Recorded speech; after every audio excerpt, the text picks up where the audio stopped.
Hey Crossroads, Pastor Cesar here, and today I want to follow up on this past Sunday's sermon when we talked about being like a child, right? And today I want to read from the book of Isaiah, chapter 11, verses 6 through 10, and then I want to talk about why and how I see this kind of connecting to what we were talking about on Sunday.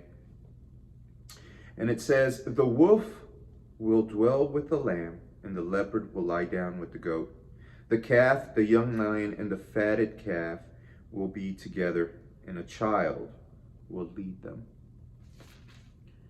The cow and the bear will graze, their young ones will lie down together. And the lion will eat straw like cattle. An infant will play beside the cobra's pit, and a toddler will put his hand into a snake's den. They will not harm or destroy each other on my entire holy mountain, for the land will be as full of the knowledge of the Lord as the sea is filled with water. On that day, the root of Jesse will stand as a banner for the peoples. The nations will look to him for guidance, and his resting place will be glorious." And we talked on Sunday about needing to have the heart of a child to enter into the kingdom of heaven. And this is well known as a passage in Isaiah as the Peaceable Kingdom, which is a description of the kingdom of heaven, right? The kingdom of God. And it's important to see, right, that it's animals that you would normally not see together, that you wouldn't expect to lay down together, right? To rest together, to find themselves in the same place without fighting or one trying to devour the other, without there being danger. And so, hence the name, the Peaceable Kingdom.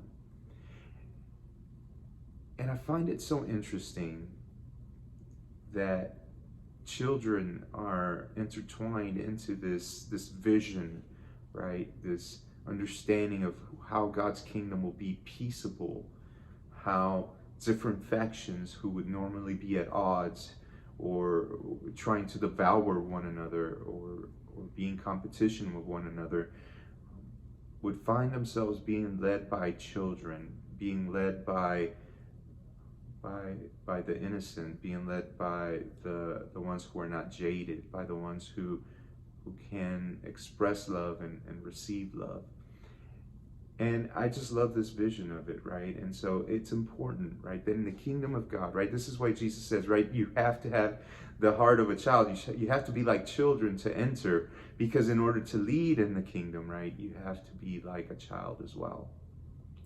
And so we look at it here today, right?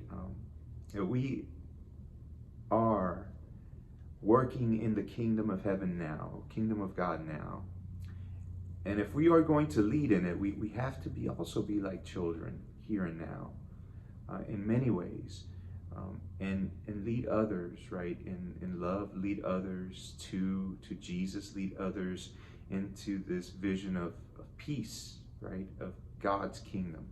And so I leave you with that. I pray that in this week you have been praying to have this heart of a child, that you have been praying to be like children in your day-to-day life, to have the awe, the wonder of a child, to have the love of a child, to have the innocence of a child, to have, you know, this dependence on God, like a child is dependent on a parent. And so you have a blessed day.